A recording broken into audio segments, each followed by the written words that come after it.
ay nakikita sa kalooban. Eh bakit sa kanya? Nasa pangalan na, nasa mukha pa. Ganda ka? Ganda yarn. Ito na ang nagmamaganda at feeling diva. Ganda Wanda!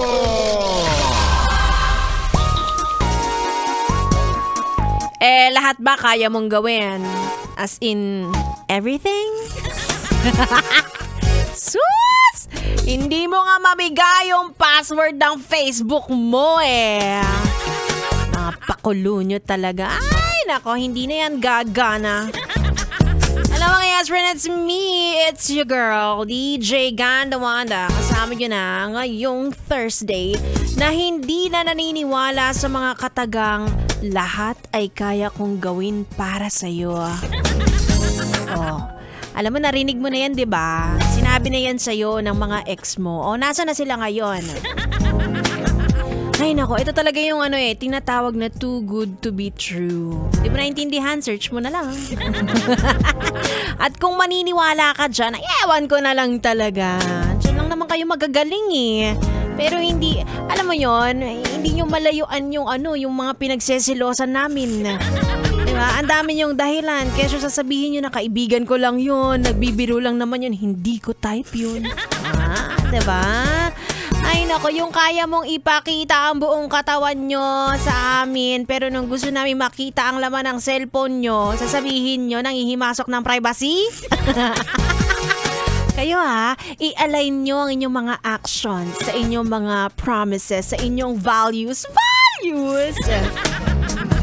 Ibabalik kita sa grade 1. Pero sige, chill lang tayo bago ako magwala dito at mag-name drop.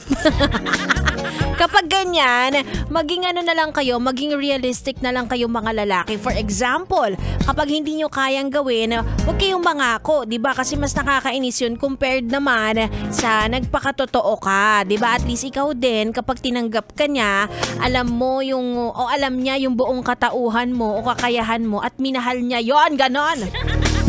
Hindi yung pagka-trying hard mong patunayan ng mga bagay-bagay na alam mo namang hindi mo kayang gawin, 'di ba? In short, wag kang mangako, wag kang parang Isang halimbawa diyan yung kahit anong mangyari, hindi ako mapapagod sa iyo. Nagtampo ka lang bigla, wala na, naghanap na ng pahinga sa iba. Diba? Tsaka alam ng mga babae yan. Alam ng mga babae ang mga kaya mong gawin para sa kanila. Mapagbigay lang talaga sila ng napakaraming chance.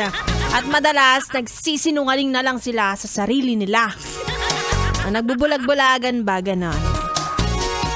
Disclaimer hindi natin nilalahat, pero kung nagre-react ka na ngayon, kung umiinit na ang iyong ulo, baka ikaw na to.